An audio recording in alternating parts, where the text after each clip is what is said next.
আমার মটর পনিরটা হয়ে গেল। আমার রেসিপিটা আপনারা দেখবেন, দেখে কমেন্টে জানাবেন রেসিপিটা কীরকম হয়েছে। ঝর্ণার রান্নাঘরে স্বাগতম। আজকে আমি বানাবো নতুন রেসিপি, মটর আর পনির। আমি আলুটা দিয়ে দিলাম গরম জলে, আর টমেটোটা দিয়ে দিলাম, আর মটরগুলো দিয়ে দিলাম। 1 চামচ লবণ দিয়ে দিলাম। পিস পিস করে আমি কেটে নিচ্ছি।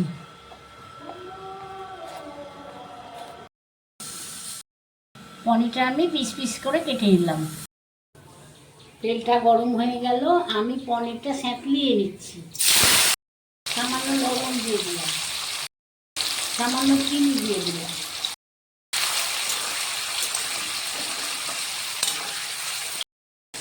পনিরটা তুলে নিলাম।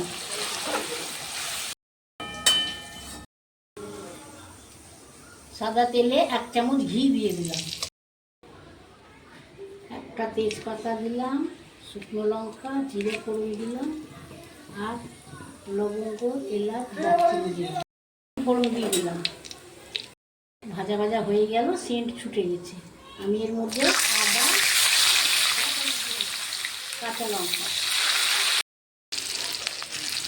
পেঁয়াজ দিয়ে দিলাম,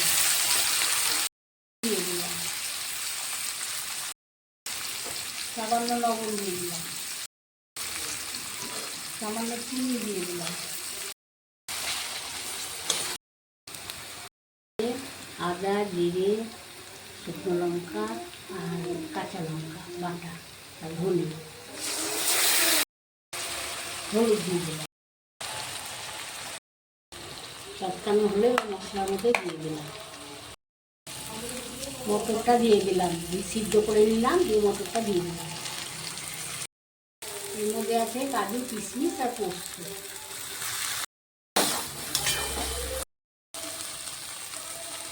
টক দইটা দিয়ে দিলাম।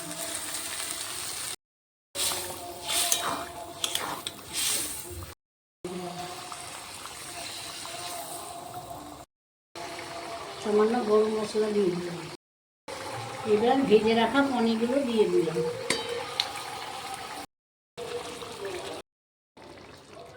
ওটা কারি পাতা দিয়ে দিলাম।